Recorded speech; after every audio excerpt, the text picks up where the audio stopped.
as soon as she is stopped being mobbed by her fails. Does anyone object to hearing these cool stories from these two lovely ladies?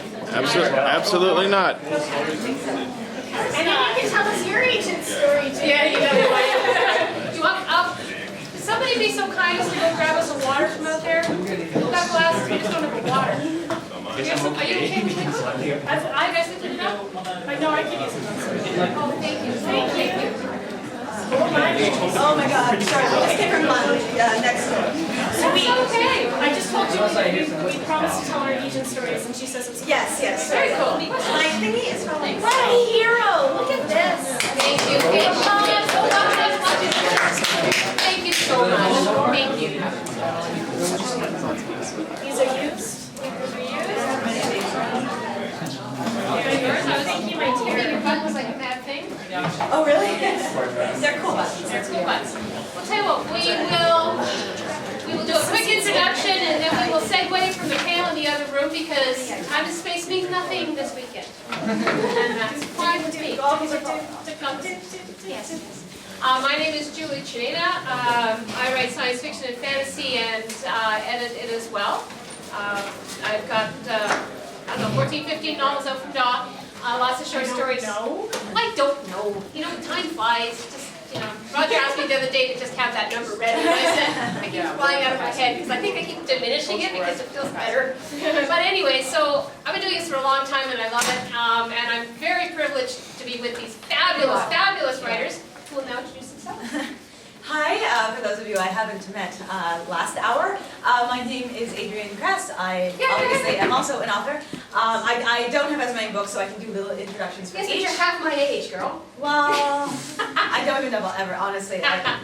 Writing's hard. Okay, so the first book, I've got two middle grades, which is for young people, so like Alice in Wonderland, Peter Pan, the early Harry Potters, that kind of age range. Alex and the Ironic Gentleman, which is about a 10-and-a-half-year-old girl whose grade 6 teacher gets kidnapped by pirates. She has to rescue him. The hilarity and adventure ensue. And then Timothy and the Dragon's Gate, which is about an 11-year-old boy who has to take a Chinese dragon trapped in human form, Mr. Shen, back to China so he can turn back into a dragon by scaling the Dragon's Gate. And again, adventures and hilarity ensues. Halfway through this book, he comes across the end of Alex's adventure. Alex joins him, so it's a delightful sequel, also standalone because I'm a genius. The book that's coming out Continuity is awesome. in the fall, in December, technically December 6th, but it should probably be in bookstores in November, is The Friday Society, which is a young adult, so for teens, but really, again, for anybody who likes to read this stuff. It's about, all right, the short logline is Steampunk Charlie's Angels without the Charlie. It's set in London, 1900. It's 3 assistants to very powerful men in London society. Because they're women and assistants, they're kind of invisible. But they have as many skills, obviously, as their bosses. I've got a Pepper Potts-like character, who is the personal assistant and lab assistant to Lord White. He's not nearly as gorgeous as Robert Downey Jr. I have a magician's assistant to the great Rahim, and I have Michiko Takeda, who is a fight assistant to a self-defense guru, based on a real character. If you want to know about this real person, come and talk to me about it later. She's a Japanese samurai from, obviously, Japan. The 3 girls encounter this murder. They start to sort of investigate. They've got their own shit going on, and eventually they wind up, big evil person and stuff, and at the end they become the Friday Society. It's my Batman Begins. It's the origin story. The next book will be The Dark Knight, and just as popular. There we go. Perfect. And I've got some, but not many postcards left. Oh, in general, Dark Friday. explain where our table is. Oh, Magic the Gathering. Head for that and turn to the look to the left. yeah, we're at the we're near the Magic Tournament tables in the other room. If you want to buy, all of our books are there. And we'll sign Yeah. and stuff, and more postcards of all of us. Free stuff. Yes. I'm J.M. Fry. I'm mostly an adult market writer, although I've got my first YA out there, being subbed right now to publishers. What market? Pardon? Young adult, which is for teens. That's what the Fridays is. Yeah. The things you said before. Oh, adult. Oh, okay. Adult Adult market. Mostly adult market. This book, Triptych, has about 7 awards under its belt now, and is my debut novel. And it's really interesting, and that's why I wanted to be on this world building panel, because it's almost our world, but not quite. with aliens and time travel. And then this one, I had a can look to these names on the cover. I had a really fun time world building this one because the entire book happens within the world of a poorly written television show. So a PA who works for the poorly written TV show is hit by the craft services van and hurtled into the world of the show. She wakes up in the show, and everything that's really bad about the show is also really bad in real life. So things like she tries to drive out of the city and it's she hits a wall and it's this graffiti, and when you step back from the graffiti, it's a matte painting. So yeah, just clever. Thank you. So that's what my 2 books are about. And before, sorry, done? I was going to say, before we for those who came in late, before we proceed on more world building, which you're here for, we're going to get some interesting agenting stories because this is a promise that was made. Oh dear God. So why don't we say we got 5 minutes for the agent story? Okay, really fast about getting we were asked in the other room, apologies, about our publishing stories because we sort of How did hinted you at get it your agent? and stuff. So this is the story about how I got my agent. First of all, an agent is somebody who takes your work and then tries to sell it to a publisher, sort of an intermediary. They also negotiate your contracts, they sell foreign rights, film, audiobook rights, all that kind of delightful stuff that, makes money. They do take a percentage once they sell your book. They do not take any upfront money, so never trust an agent who wants you to pay them first. The fact that they take a percentage of your sales means that they're very invested in selling your book.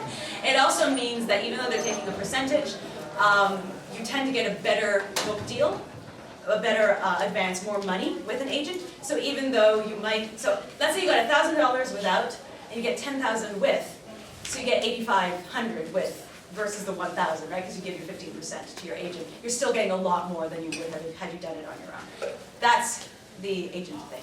I got my agent. I was living in London, England, and I was studying theatre. I actually just finished studying theatre at the London Academy of Music and Dramatic Arts. I was temping when I wasn't acting, which was a lot of temping, and I was always in front of a computer. I decided one day when I was on vacation, I started on vacation but then brought into the temp jobs, that I've always been a writer. I've written plays that I have produced at the Edinburgh Festival Fringe, at Summer Works in Toronto. I've been writing stories since before I could write. I would dictate to my dad and type it up on our Commodore 64 for anybody out there. Nice. Yeah. And good times with that machine. And so I've always been writing, but I've never actually been actively pursuing it as a career. I went away to the town of Bath, and this is when if you were children, I'd say, have you been to the town of Bath? Most of you would say no, and then I would say, have you ever had a bath? And then, oh, you laugh. Anyway, so I was there. I was reading, I don't actually remember what, but I love children's books. I love middle grade books. They're my passion. I absolutely love them. I'm a huge Harry Potter fan. I love Alice in Wonderland and Fantasy Booth.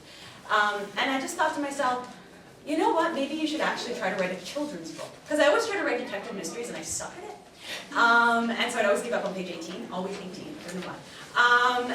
And so I started to write Alex. So this is the first step in hating me. I started to write Alex and I got past page 18.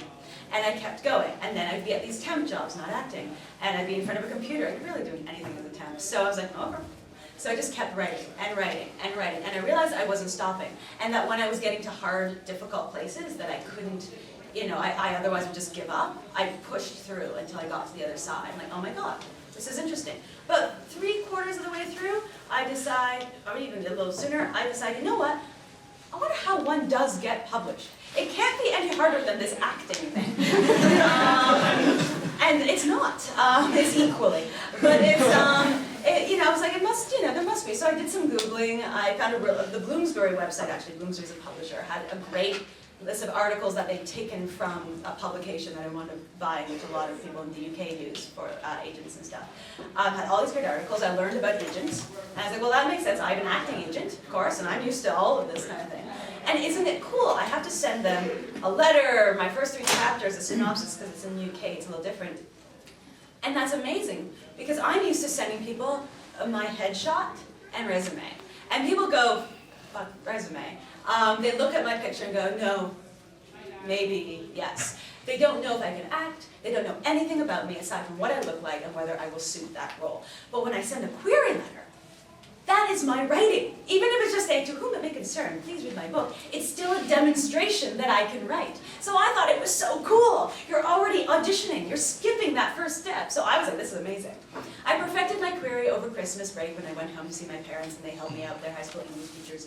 I came back, I submitted my queries, and this is where things got a little messy. I thought, according to my book, it said 4 to 6 weeks to hear back. I hadn't finished writing the book, and you're supposed to finish writing the book before you submit, and you really should, because then this happens. You don't finish writing the book, you snail mail your query.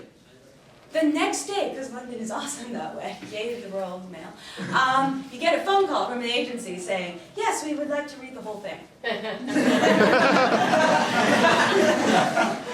yeah, no problem, sure, that's fine, that's great, okay, I'll send it to you, okay, have a good day, all right, thank you, bye. I ran like a chicken with their head cut off in a little circle, and then I called my parents, we came up with a game plan. They were going to go through everything I'd written, double check the spelling and grammar. I was going to write the rest of the book in 3 days. Nice. And it was a good plan, and we finished, and we did it. And I walked it over, actually, because I was a starving artist, still am. I walked it over, it was in my neighborhood. I took it over there, it was pouring rain. And I had it wrapped in a plastic bag, and I knew I did not want to be obnoxious. I didn't want them to think I was coming in for a chat. So I just knocked on the door, and I'm on the stoop in the rain. And they open the door, and they're like, hello. I'm like, hi, yes, so Julia requested this. And they're like, okay, all right, thank you, bye now. I'm like, soaked to the bone, this plastic wrap. It was just awful. Anyway, 2 months go by.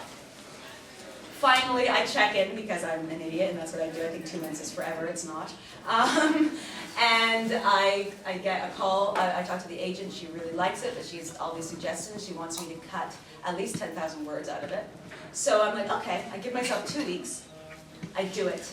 I give it back to her. This time it wasn't raining. Then I get a call like the next day, and she wants to meet. It's Easter weekend, but she still wants to meet. We meet at a pub at 5. Mine was Easter too. Yeah, what the F? We meet, I think we're meeting at 6. Okay, we're going to eat. But we start drinking. And finally at around like 8 or 9, she's like, should we do another bottle like after like, however many? I'm like, okay, but can I get food? She's like, oh yeah, okay, you can have food. I'm like, you're not having food? This is England, I'm still not used to that.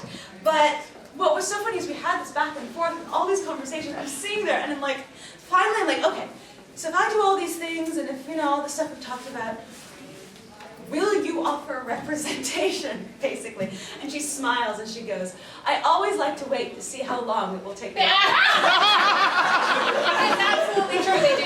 The wacky games agents play. And anyway, she offered there. Why am I here with you if not? Yeah. And it was beautiful, and then a month later, Scholastic put in an offer for Alex. So the reason why you'll hate me is that everything that happened quickly and easily. And I will tell you, after these 2 books, it has been hell to get published. Timothy came out in 2009. My next book is out in 2012. I have 2 other books that I have written that are still out there that have been rejected. I have other books that I'm in the midst of writing. So I've been punished sorely for the ease of my the first time. But I will say, I think it's a fun story. It's a great story. Thank you. Go. Thank you very much. You're welcome. Yes, excellent. Thank you. I'll actually do mine in You're 5 minutes. Oh, thanks. Thanks for the little thing. We're a quarter after, so it's got to be really short. Sorry. Okay, sorry. So basically, I sold Triptych without an agent. I was querying agents and publishers who accept unsolicited manuscripts. That means not from an agent. A lot of the major publishers, definitely the big 6, do not take submission of manuscripts without them coming through an agent. DAW does. DAW does, Yeah. sorry. As well you know. But most of them will not. So I was querying small presses and agents at the same time. Query number 36 had just come back, reject. And it started as flat out no's, and then I took, there was a little bit of advice, so I took it and I edited the book, and I took it and I edited the book. So I started getting less than flat out no's, but they were all still no's. And then I was at a party with Adrian, at Astra with Leslie Livingston and David Mickle, a couple other published people in the room. And I was going, why is this so hard? Why does nobody want my book? I have the impossible manuscript. Nobody wants books about gay aliens. Oh dear. And this woman sat on the end of the bed and said, impossible manuscript. Challenge accepted.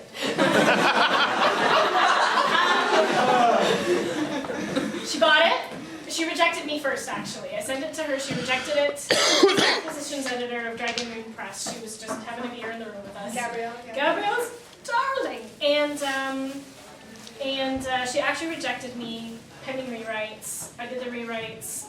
She loved the book so much that she put off reading the rewrites for 2 months because she feared hating what I'd done. She feared having to reject me again. She read it in 24 hours, offered me the publishing contract. Now, what I expected Triptych to do was to get published, to sell about 200 copies to my family, and a couple to my friends, and then to die a slow and ignoble death.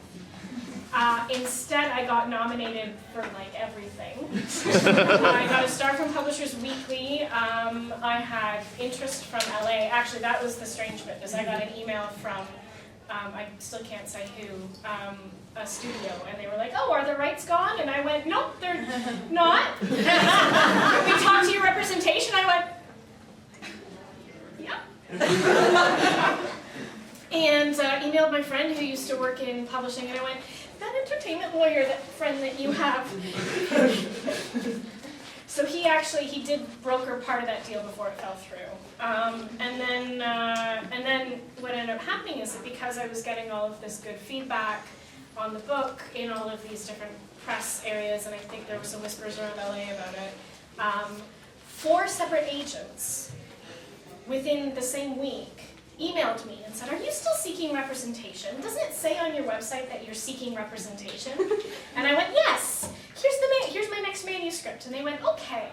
And the 4 different ones all had different query things. So I sent them all Skylark, which is the book that's getting on submission now. And 1 declined, 1 offered pending rewrites, 1 I didn't even let her offer. I just thought she was a moron. No, she gave me her note. She was like, well, I didn't like when this happened in the book. I was like, that didn't happen in the book. That didn't happen in the book. I don't know what you're talking about. So she and I did not communicate well. I decided it wasn't worth it. And then the last fellow, Evan, offered straight out. He said, there will be rewrites, but I'm not going to offer pending rewrites. I'm just going to offer, and then we'll work on the rewrites. And I liked his rewrites better than the other person's rewrites. I thought he understood me better, so I went. And now I've got my first properly agented book. Evan sold this one for me, even though he only covers my novel length work. This is a novella. But he was like, oh yeah, I totally know where you could place that 1 phone call. Oh, I've been working for 2 years to sell this one. 1 phone call. So agents can be delightful. But you don't need them. Well, yes, that was. Sometimes This is you the need them. agenting panel, isn't it? No. Well, no, we're going to go to world building in 2 We're gonna go to world seconds. Just to round out the trio, I have no agent. I had no agent, but I had the main role for an agent. The bottom line is, can they do contract for you? Can they go through the legalese and all that stuff? That's where they really help you. And I had been a senior editor at a publishing house myself. I had a publishing company. I wrote probably most of the textbooks you used at school. So when it came to selling my fiction, it was a hobby. I just sent it out and went away and wrote something else. And I did this for 10 years. And then suddenly Daw said, okay. And I went, fine, do I need an agent? And they said, well, not unless you really feel like you need one. So for 2 days I had an agent because I had the same thing. People call you when you sell a book. And they did nothing to better my contract because Daw actually had a pretty good boilerplate. And over the years, my relationship with them is such that they're now sending me amendment letters to update my contracts to everything that agents have got their other clients. So if you are in the right editor-author mix, that's fine. And to get in and slush, you still can do that. You can still do that at any of the houses if you make a contact with the editor. but an agent is such a big help for you. I mean, I would love to have had an agent, because there were a lot of things I did myself that were time-consuming and angst, but An agent allows an author To write. yeah. See, the other part of it is I used to work in these big, it was nothing for me to work in a 60-author team on a book, and with that many people. So the one thing I didn't want was an ensemble. It was bad enough talking to an editor. So I am so happy not to have it. And one of these agents that approached me actually came up with me with a dog-eared copy of my book with Post-it notes all through it, the published book, to show me where he would change the whole series. And I went, it's not a series. Clearly you've got an idea, and sorry, no. So it's up to you. So now we'll get back to world building. Welcome to world building. We've now built your world. And world building is near and dear to our hearts because this is the new cover. These guys know I spent a month building a scale model of the world that this book is set in. And the model photos were used by the artist to do the cover art for my next book is a fantasy. Thank you. And Turn of Light. It's now a series as of yesterday. Thank you. It makes you so mobile. But actually it means that a silly book like Stardust meets Jane Austen with totes and lots of love can actually get all people in New York excited. Yes. But anyway, so world building is something that we do. We do it very well, and we can answer your questions. But what I'd really like to know is, actually I would like to know some questions from you. You came to this panel on world building, why? Well, I'm actually trying to write something, and I'm stuck at the part where I am trying to build my world. I'm just wondering, because this is something I've kind of experimented with. Do you have any specific methods you use to lay out a world in your mind? Like, It's a great opening question. do you draw a map, or like what? That opening question? Yeah, let's do that. We'll get back to you too. Yeah. Some of us build scale models. Only apparently. for this book, yes. I don't recommend it. But you literally build I a literally road. built it, yeah. I usually start with the government. For me, I figure out who the people in charge are, why are they in charge, and how did they get there, and that helps me. Like, for example, a book that's never gonna happen, well, maybe not never gonna happen, I would love to happen down the road, is a world where, not that vampires come out of the coffin, but that they've always been a part of our society. And my question was, okay, before, the book is not about the government, the book is not about the ruling party, it's none of that, but it's how, if we have vampires, if they're real, if they exist, what government services do they have? What are wills like? What's like, what does a church like? What are those social services like? And I try to, so I try to look at who's in charge, how did they get there, and then from there, okay, who supports them, who voted for them, is it a monarchy, is there a government, what kind of paperwork is there, and I build the society. And what I like about that is when you said, is it a monarchy or anything else? Because one of the things that's really important is to use what we have already as a model. It can be very, very helpful. I mean, I drew some stuff for mine in terms of society from the Balkans. A lot of it is from letters written by Ontario pioneers. That's the setting. It's a pioneer book kind of thing. But there's stuff out there for you to draw upon, and a lot of people get stuck on the same things or the same Western parts, and you guys have such wealth of information to draw upon. Yeah. The reason I wanted to do this panel is because I hate world Was it building. because of me? Yeah, well, you. I mean, obviously you I were said, the I want draw. Adrian and Jess on the panel. But after I was on the panel, I'm like, oh, should I even be on this panel? Because even though I have worlds, I hate world building. Not because I just find out like it's difficult and it's not something I like to spend time on. It's not like something like everything you're saying is let me just finish. It's fascinating. So the way I work, and the reason I wanted to be here is I wanted to offer people a different way in, which is cheating. I sort of write. I write sort of from the inside out. I write until I go, shoot, I got a world building moment here. I need to figure out what I'm doing here. And it might help you even a little bit to stop building and start writing. Oh, Because God, sometimes we get stuck on that. But I did actually want to say I am lying a tiny bit. But these two, they exist in a delightful world I call anything. And it was on choice, purposeful choice. I'm like, I am I'm doing this, anything can exist, it's anytime, any place, anything I want, because that's just weird. And that's the nature of the book. With the Friday Society, it is, well, it's 1900, but it will be eventually Edwardian London. And it's the first time it's actually set in a real place. I know London okay, I lived there for 3 years, so that's an advantage, live somewhere. But at the same time, I did actually go to the reference library and spend some really fun time looking up fashion and mores and some really fun stuff like that. But in the end, I tend to start writing first and then go to the library second. Well, the thing is, yes, build the world. And again, I've got, But I love the government Adrian's, thing. Adrian's seen it. I've got on my wall, I painted part of my wall as a chalkboard. Oh. And I keep notes about It's the world. it's just beautiful penmanship. It's a piece of art. The thing is, build the world, but the world is not the story. The story is about a character who goes and does something.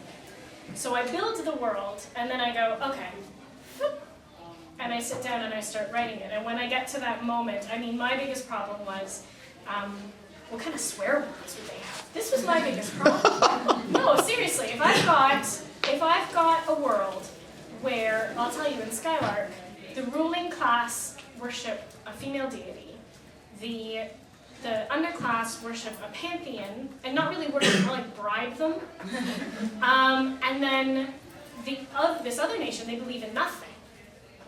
So what kind of swear words would you get with that? So all my underclass, they, instead of saying, oh, shit, they say, oh, omens, and stuff like that. So I was like, if swear words come from what we consider taboos, okay, what are their taboos? And then now I've just got a list of swear words on my chalkboard that don't look The like important thing swear about words. world building is swear words. No, but Noted. you brought it out, the point, what is the point of world building? There's two actually. There's the world building you do for yourself and you just have lots of fun and you're never going to do anything with it and have a good time. I've met people like that, they have a good time. Yeah. But if you're planning to write or create something for an audience, it's got to be a world that convinces them that you know more, that there is more. Sheila, my editor at Dawes, says the main thing I want to know is, even if it's not in the book, that there's a world outside that story Yeah. that still is taking place. And you can do that very easily with bringing in items of trade, bringing in artifacts, bringing in like even things like how do they get their light. The basics of what we do can inform the entire world. So that part of world building, I think, is good. I'm going to go to this gentleman's question. Well, actually, Sorry, just go ahead. one more thing. I call it, and I say this lovingly as someone who's been writing fan fiction since she was 11, I call it fanfic fodder. And it's that moment where I say, okay, who's seen Sherlock? BBC Sherlock? Okay. That moment where Sherlock says, John, Vatican cameos! And John ducks. And John knows that he's supposed to duck when they say this code word. Where the F did this come from? We don't know. But clearly something happened off screen in the year that we didn't see. Something happened that built this code word into their world. And now somebody else can write that. Yeah, and it's a moment where it's like, and I've seen lots of fan fictions about where Vatican cameos come from. Mostly him just hurling the skull at John. But actually here's the thing, right? Like, here's a moment that I've given you, and we know that there's all this backstory, but I don't need to tell you because for the I'm telling fellow the story. cheaters in the audience, you can just do that without having built a world. Yeah. You can just throw in something random, Things apply. and it's actually how I used to cheat on exams. In that I would memorize, I would study and do this, but I would memorize one or two incredibly specific facts that I could then just put in to my little essay question, which gave the impression that I knew such detailed information about beyond what I was writing in this thing. And I swear you get an A every time. Nice. Yes, we're moving Okay, on. we're going on to your I'm just question. wondering about, actually maybe this is slightly more related to plot, but how to create like the world as we know it, and the world before the world as that world knew it, and like having plot points between like kind of blind and like History is a really important way to create credibility in your world building. Because we have history, we have, and I think that's what you're referring to, but how to show the world before the world as it is now. And then like how it relates to the present, like the past, future, and the present kind of like bumping heads together. Well, there has to be a moment where that happens. Yeah, you gotta make it. Because I would say in Alex, where my world building is anything, I never sort of came up with a history, but it's all about pirates, and I came up with one history, very specific for my characters. But within this, like a pirate history, pirate like battle, like these families warring and stuff. So it's a shorter history. But there's a song about the infamous wig powder, obviously. I could sing for you, but I won't. You know when you write a song and you have the whole melody? Anyway, that I just decided everybody knows, and everybody has heard tell of this story, because it matters in my book. If I was writing, if in Timothy, he's even heard of it as well. You know, he's heard, oh yeah, everybody's heard of the ironic gentleman. Oh yes, everybody knows about the infamous wig powder. You know, so it's, the only reason it matters. It's not that they're going to suddenly start discussing the feudal system that was 2,000 years ago, because it has absolutely nothing to do with the story. The other way you can go at that, and that's a really nice one, is the storytelling within a family or between older people and younger people. Yeah. Discovering ruins. I really find. I was thinking of that, but I thought, well, there is going to be it, but it's not really going to be like you finding some ancient lost city, more like kind of like a shell game fought with private military corporations and guerrillas. And But even then, you have someone has something in the box, Yeah. and they open that box, and what's in that box is something that they saved from that time, or they bought, or they collected, or they hoarded, and that gives you an opening to refer to the past or show it that the past is almost obliterated. It's a very quick way to do it. So there's a thought anyway. So. But you know what's good about what Julie's saying as well is a big flaw in some of our people who really love their world building and love their Tolkien, and I love my Tolkien, but is a need to find a way to share. And what you'll often get is incredibly tedious prologues. It began with an explosion of light, and the angel Adrian came onto the, you know, like in the end, and all that is Has said anything goes. yes, it's like anything. And I can't have this. But it's not necessary to tell us everything, A, but if you want to tell us something, find, like this, a more creative way of getting into the history. Instead of just, we're walking along and, well, we've got 2 days, let me tell you the tale of this. You can have a box, a medal from a war, and a very personal story from it. As long as you remember, this is the cardinal rule of world building. Oh, I am not reading your D&D campaign. well, I can publish a D&D campaign. I am reading a novel. I am reading a story about a character who's going to do something. And the world that I build exists to support and ground that character. And that character should have a sense of society and history and everything. So everything you do to convey history, the metal, the world that comes before, put it in the story. If you can't, You might need to jam know that it. into the story, Yeah. then don't do it. We didn't need to know that Dumbledore was gay. No, I'm saying, it wasn't in there because we didn't need to know it. It's nice to know it, but we didn't need I'm going to move to this next Yes. now. It's a bit more, I guess, expanding on exposition sort of use, I guess, to get your world and your history out there in the story. I'm having a few troubles. Like I over world built one of my stories, like insanely so, because this was a story I started in middle school. Yeah. Of course. And I only actually came up with a plot for it recently. But I've gotten to the point where almost half of my characters' motivations are trapped in backstory and world-built influences. So I have to find like ways to exposition Delete. certain things in. Yeah, I know I have to delete them, some of them. Definitely Like one of some. them is sort of like a religious basis for like a certain species, but Here's the thing, I told you at the beginning with my way too long, publishing story, that I always wanted to write a detective mystery, but that I couldn't.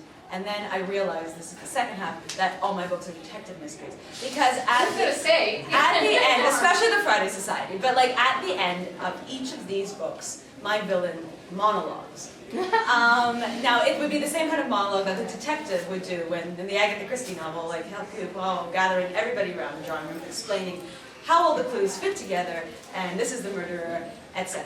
And I love that stuff. I love fabulous exposition. You will be counseled not to write it because it can be boring as F. But If you do it well. if you do it well, I don't want to do it, I don't want to be too 90s Joss Whedon, not Avengers Joss Whedon, about it. Too self-referential because it gets, yeah, I get it. You see what you're doing, but you're still doing it. But you can play a tiny bit with that, especially, it depends on your tone. My tone is always slightly, as they call, irreverent on the back. But if you're really stuck, and especially if it's preventing you from moving on writing the story and you feel like you can't just move on, write a freaking monologue, move on, then come back. Okay. Yeah. Always go The back. thing with writing is, it's not set in stone. You can Yeah. always edit. Unless you're carving to stone, but that's just... You've got to get to the end of the story, and then you'll know how much world building you need to include. Now, this gentleman over here had his hand up a while ago. Yeah, do you ever have a concern when you're developing a world or plot line that you're going to have problems where somebody else, like, have you read Melancholy Elephants at all? No, but I love that. What? Say that again. Melancholy Elephants. That's by awesome. Spider, it's a short story by Spider Robin. Basically that everything, you can't write anything, you can't do anything because somebody's already done it before. Aliens got Yes. sued because somebody else made some book somewhere along the line where an alien on a starship. Do you ever There's worry? only Yeah. 6 When you're narratives. making Yeah, you know how much I worry about that? As much water as is in this. Oh, so that That's fine. Have you had problems? No, and I'm sorry, if you do any kind of work on your own world, it's yours. If you write a story in that world, it's yours. Whatever anyone else has done in a similar world is only just going to give you readers who like that spot and want to see more. So The do thing is, not worry about that. every writer is different. You Yeah. could give each of us the exact same character list, and plot world thing, and and everything. You want this, and It would be we would vastly have different. 3 completely different novels. I've no done- one will ever write like Yeah, I've that. done about 15 themed anthologies so far, and every story that came in, except for the one memorable anthology where I got 3 Elvis stories. I don't know why, but they're all original. People are very original. And then, but there's also, what you said about the D&D campaign. The only thing you have to keep in mind is if you are doing fan fiction, Yeah. be 50 Shades of Grey. Make sure you change names. But that's actually really good. Have you heard of 50 Shades of Grey? If I say that, it's this erotic novel that is now a huge bestseller right now. It started as Twilight fan fiction. Oh, And God. now it wasn't. They weren't vampires. So to begin with, it already was different from the world. Yeah. But it was Edward and Bella, and she changed the names, but that was it, and it is a huge bestseller. So clearly, You get away with it. It's Yes, not poorly yes. written. Yeah. Is it not? Sometimes I have a problem where I don't know when I should leave something as a mystery. Like I'll explain something in my story, like why is this person immortal? How does immortality work? Okay, I'm going to speak to this one because this is my flaw. This is why I get smacked by my editor all the time. I don't want the surprises spoiled. I want everything to be discovered by the reader. And you know what? You can put everything out. And I'm trying to do this with my current book just to prove her wrong. And actually, this is the first time she's come back with no revisions, except one little tweak about a clothing item. Because you put everything out there. What matters is where your story is going. The more you keep back, the less your reader will believe you. Unless it's important to the outcome. But also, unless it depends on the kind of story Yes. you're writing. Yes. If you're going for weird and slightly absurd, having a random tangent about something that never is addressed again, or just saying, yeah, he's immortal anyway, suits the story. It's about suiting the story. Yes. I also think, But I think it tends to be a new writer problem to overdo it. yeah. You tend to think you can't, either that or the other problem where you tell them everything because you're sure they're never going to get your idea. But What is your particular challenge? Well, the thing is, in my story, I have a main villain who is a deity, but he's not a god or mortal, and so it's hard for me. Demigod? He's not really. I really don't know how to explain what he is, and that's the problem. It's like, do I need to Okay, so explain here's what my he is? question. Here's my question. Does it matter? Is Um, someone going to look at him and say, didn't I just shoot you?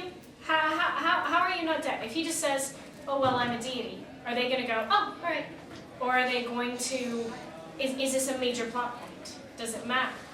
are there others of his kind? I mean, this is where your world building you should be very solid on this. You have to know. It's your decision what you show the reader, but you damn well need to know. So these are And your you choices. do seem to know, you say it's just really complicated. Yeah, because I know that he exists pretty much at the same as almost as long as Okay, but I just want to interrupt you because we have Right. to, but my point is, if the problem is it's complicated for you to articulate, but you'd like to be able to articulate it, work on it. Yeah. If it's Don't know difficult, yet. that's not an excuse not to try. If it's irrelevant, then it might be irrelevant. But like we talked about, because you were at the other one, right? You try one version, you try another version, you see how it goes. You choose the version that works best. Yeah. You've actually had your hand up for a while, then we'll go to you two. Yeah, I was thinking like to help them. One of the things that I would do when I was actually dorking around on forum RPs, because I'm incredible and talented like that, is that for each story, like rather than actually having shoving in tons of exposition into the actual stories, I actually think of like what would fictional news and famous people and snobby professors who teach politics be like? So I just made up snobby sounding fictional names, put in a quick quote that kind of says, "It's worse than you think." Or But like that's very exactly fun. what It is I'm fun. on par. That's and that's style. That's when you start moving beyond just I'm just lobbing it down on paper, and you develop your own style and treatment of things. Yes. So with regards to the whole keeping a mystery versus exposing everything, and this has to do with what we were talking about foreshadowing at the other panel the other day. I think it really varies based on the reader, because someone who's read a lot and knows a lot and has seen a lot will be able to guess what you're getting at way easier than someone who's reading their first book ever. Well, I was going to say, don't get me wrong. I mean, it's not that you should keep certain plot developments to yourself until they need to be revealed. But you should never just hide things because you're just hoarding them to yourself. Yeah. You know, don't be sneaky ever. Trust your reader. Give them as much as you can of your world without going overboard. You're not in competition with your reader. No, you're your a reader partnership. is the person you. I love personally aha moments. I hate I love getting solving- in one paragraph before the author. I reveals don't. it. I want it in the moment. Thank you. That's why I like I know my you. egg. No. It's this is taste of. That's what we're It's talking taste. about. Yeah. But like, I'm not saying it's bad. I'm just saying my point is I want. And so, but my problem is I'm so well read, and I also watch lots of movies. I know a lot of devices. I can figure out a lot, and I think actually probably most of us in the room, because you probably really enjoy storytelling, can figure out a lot. So when that moment happens, I love it to pieces. But so I try to write that for my readers, and sometimes, again, I know that some will be like me and they'll figure it out early, and some won't. But I'm not hiding it from my readers because I know something you don't know. It's because I want to reveal it in such a cool way. You're going to get butterflies. Yeah, no, that's And that's why I'm with yeah, my reader. That's And with it. another more, well, kind of practical, maybe cheaty way to do this is I have, who uses beta readers? Does anyone? It's like secondary, like people who Yeah. read your stuff. So I've got my mom, who doesn't really like science fiction, but is very supportive, and my best friend Stephanie. She's Worldbuilding Creations. And She's here, she's got some gorgeous amazing stuff. glassware. Who has read everything, who's a way bigger nerd than I am. So I've got two people on opposite ends of the spectrum, and I send them both the story, the same draft at the same time, and I look at the notes. Because my mom will say, but I don't understand how they traveled in time. And maybe you need to explain that they traveled in time, I don't know. And then Stephanie will be like, oh, it doesn't really matter how they traveled in time, I just accept that they traveled in time. So and you have to look at, okay, so Where's you your don't write readership? write it, and then give it to a bunch of people. And if 5 out of 6 of them say, I don't get it, why is he immortal? Then that's something you need to address. Lady in the red, who's been in the corner, did you still have a question? Yeah, I did. I was thinking of writing a story where it's basically like ours until this big event, and I wanted the big event to happen in a prologue from the, it's sort of like our world, except it gets invaded by all these magical creatures. The magical creatures don't know why they're there. I wanted the prologue to be from the point of view of one of these magical creatures who Always interesting. interacts. Yeah. Yeah, Seeing us through them. yeah, it's sort of like he interacts, and the first person that he meets is like the military, so he gets sort of shot. And I was wondering if it's okay to have a prologue from his point of view. And Oh, absolutely, sounds great. Great idea. They're the only risk. is you create a really compelling character, and Yeah. and Unless then you and gotta then follow and that then character. and then you if you kill off this character, you don't want to cheat your reader. Always think of your reader. So It appears halfway through Great. the story, so, Great. but No, by that's then the that sounds end- good to me. Spoilers. Yeah. We're all gonna read it now. All right, you know what? Someone- I shot my main character and Really well, that was really well described shooting thing. I remember that. Yeah. So do what works for the story. Do it works, yeah. You next, and then. So you've mentioned that the world needs to be believable, but it also needs to serve a plot. Yes. So what do you do when you get to a point where a plot point depends on a part of the world being unbelievable? How do you write yourself out of that problem? Okay, That's It has to be credible within its own rules. We might But not are you believe- saying? Sorry, I just want to say, are you saying that like it's like when something happens in real life and you're like, if I told this to anybody, nobody would believe me? Like it's a world. because when you write science fiction especially, you expect the readers to make that willing suspension of disbelief, because you're speculating on something that, you'll make it sound plausible, you keep all your stuff, you keep everything else that matters absolutely as accurate as you can, so the world is credible, but there has to be that leap, that's what the whole point of it is. Is that your question? I feel like it's Yeah, not quite Not quite, no. I'm not sure what the best example is, but something like in the story, the way that people behave, it suggests that you cannot teleport. Right. And then you realize that there's a plot point that you really need to have someone teleport somewhere. Oh, that's a But that revision. it really messes everything up. Either you make people teleport, or you just find another way to get that person Yeah. to the other. Like you can't.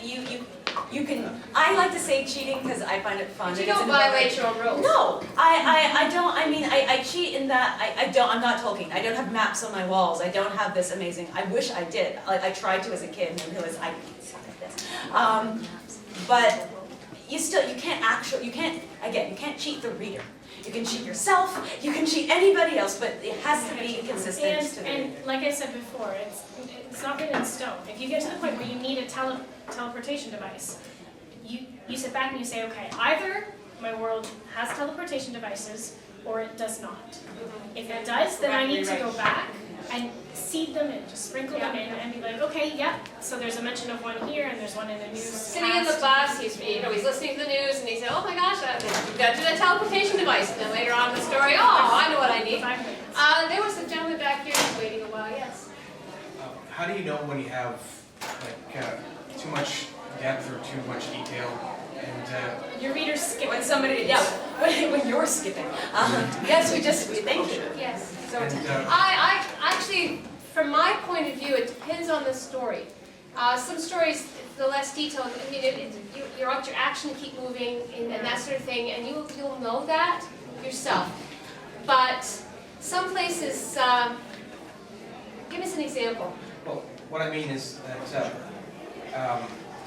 the scenario is after a particularly intense moment, there's a period where somebody is lost, and they're lost like in Physically the early, lost? Yeah. yeah, in the earlier example is the ruins. Like they don't know what the environment is, but that's the moment where you want to give them a look into the depth of the area. Well, remember that if you've got a protagonist, you've got a viewpoint character, they only know what they know. So it's nothing wrong with having somebody wander through a place they don't know and just give you their impressions. And then later, the aha moment can be when they meet someone who does know. I mean, you've got that kind of an opportunity, but don't try to give us too much more than the character knows. also, does the history of the ruins have anything to do with anything? Well, it's more about setting the mood, sort of like I'd say avoid it. Yeah. But again, Talk if about you how write it, cold or gray or misty, what it smells like, what it sounds like. Yeah. but- Yeah. feelings and Yeah. interactions. But again, if you do it well, you do it well. Try both. Yes, I mean, if you're hiding in the And ruins of a give car. both to a trusted reader who'll be honest with you and say, here's one version of the scene, here's the other. I just want your feedback, and maybe should I do that or should I just go with one or the other? This thing here. Just a quick example, actually, of other ways you could circumvent sometimes. It depends on the author, because I know a book I read recently had sort of it was a guy telling a story back from the back of the story. And he was telling it, and occasionally you come across like a big wordy explanation. It was about a card game, it was about how to play bridge. But then he gave us a little spiel at the beginning of one chapter about one time when he read Moby Dick, and he was so tired of hearing about how the ship was built. So in the book they had put a whale before every time that he talked about bridge, and you could skip down to the next whale where there was like a sentence summary of what it sounds was. self-published to me. Yes, Wow. Julie. I have a question. What happens when like you built your world, you're writing your world, and you get to the point where the reader gets to know something that you haven't explained and you've never found an appropriate time to explain it without it being... Make it active, make it happen, make Yeah. something matter. Have her explain it while she's making her breakfast eggs to the guy sitting at the kitchen table. Like, make it an Yeah, event. I think for The only kind of awful thing to do is something called as you know, Bob, which is when two people are having a conversation and they go, as you know, Julie, Anime North takes place in Toronto. And so the implication is that both Julie and I know that Anime North takes place in We're just in saying Toronto, it for you. But we're saying it for you. If you're going to have a conversation that reveals something, make one person ignorant and one person have the knowledge. And Yes, so it's yes. not like, as you know, Julie, it's like, Julie, Anime North takes place. Oh, does it? Oh, I did not know that. Because if you're an as you know, Bob, it's just so silly. Like when it's something that is in the world and it's commonplace and that like... Well, that's a very good point, Find a because way we to thread don't, it in early. yeah, we don't, someone gets in a car and drives away. We don't need to know about the internal combustion engine. Yeah. So, for example, I said everything that happens in 275,000 words is within one valley of 20 acres. Okay, one village, one valley in this entire book. But you have to know that there's a bigger world. So what people brought with them matters. What book did they bring with them that everybody shares? What materials do they have to barter for? It tells you what are the rumors? Why do they not care or do care about things that happen outside? So you can do it. You can That way. introduce something, an object. It's tough because we don't know the specifics, but It's more like it's hard to explain, it's a fantasy novel. It's more like an action of something like... does it create is it a magical like Like a move magical or something? like, kind of essence, I would guess. Is there some magic user or someone who would know, It's train like part someone of else your, at it's like the something? essence of your soul, essentially. Well, then you could have somebody just refer to it, Yeah. and then somebody go, wait, slow down. Say that again? Or do all the characters know what it is? All the characters, Okay, But well talk then, about it as a matter of fact Yeah. Talk thing. about it to a kid, maybe. Like, A metaphor? don't explain it. Just say from the very beginning. I'm going to give an example of Skylar. From the very beginning, the character says, "Oh, I said this," and then she crossed her fingers over her shoulder and brushed off the bad luck. And this is a gesture that they do for the entire book. And I never say why they do it. I never say that they think an angel's bad luck is sitting on their shoulder and it's going to be.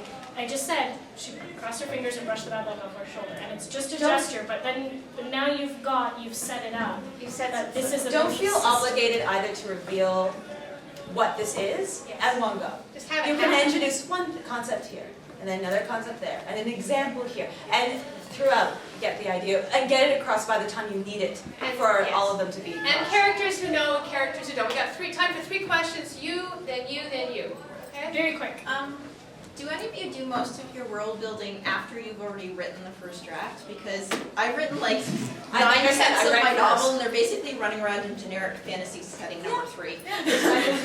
I think whatever gets you to write the story is the most important thing. If you're going to be held back trying to create a world, I create characters and story first, start going, and then as I sort of do a little differently as I go along. Just make sure you're consistent when you go back and read. You see, I have a different approach just because what I write is very world dependent. So, for example, for Species Imperative Trilogy, I did 5 years of research on the biology and the science and the areas and this place, and I interviewed people. And then I always find I reach a critical mass where I'm comfortable with the world, and then I go. But I write like that. I sit down, once I start, I sit down and I write what beginning to end done in 6 to 9 months, generally speaking. So that is my process. If I have to stop anywhere and look something up, it drives me bananas. I hate making up names midway through. So I put asterisks. When I don't know the word that I'm looking for, I don't know a character name yet, and I can't come up, because I'm like, Yeah. I write, Yeah. I put the asterisks, I'm like, I'll figure that out later. Because I just want to write the story, because I played a lot of make-believe, I'm an actor, but when I was a little kid, I played lots of make-believe. I want to be in the story, Yes. having the adventure, Well, that's what I mean. For me, I need to know where the story happens in then order go. to be in the story. In order to do that. But yeah, the next question was you? For a for a fantasy, like how important is it to have like your magic system completely figured out? Like, can you get away with not knowing exactly like, how it works? I say yes. As long as it appears to be entirely Yes. consistent on the page, it doesn't really Okay, matter. if you can make it seem that it's consistent, it's fine. Yeah. The question is also how dependent is your story on that magical system. If it's something in periphery, it's not as important. If it's a foundation on which your entire story revolves, then you need to know it, obviously. What I mean is, if you setting up a rule, this is how things work outside of the normal world. You have to be consistently following that rule. If you break it within the story, readers will throw your book across the room. Yeah. So that's when I say, no, you can't mess around. You have to know it. I mean, you're making this stuff up. Make up whatever you want. But once you've made it up, Write it down on a chalkboard. write it down on on your a wall. chalkboard or somewhere. Make sure you remember that turning it 3 times and going like this is just conjured in your room. You see? So it's got to be always Jess and never Adrian. Unless you turn the other way around and then you get Adrian. So it's got to, the reader wants to be able to predict what's going to happen if you trip partway through. But Neither. the cheating factor that I always talk about, if you can get away with it, and you can make sure that your reader isn't annoyed with you, as long as your reader is you're telling the story that you're supposed to tell. You don't need to have the Tolkien, I'm going to actually create languages. Yeah, oh yeah. Like, you don't need You that, need to know what it is. but you need to know something. We're going to have to go last question Yeah, because they're last chasing question. us out of the room. What do you think of lampshading? That's what I was talking about. That's what my Joss Whedon reference about. But cause see, my thing is that I have a world, it is our world. Yeah. But one thing is different, and that's they wish upon a star, and something happens, and now it's like, oh my god, all of a sudden everyone's like, what? Yeah. So the idea of, rather than trying to explain it, have the characters acknowledge that it's weird and keep going. I think it We're coming. works. We're going to stop now. Sorry. It works. My only concern with that is that Oh, no. it's very 90s. It's a 90s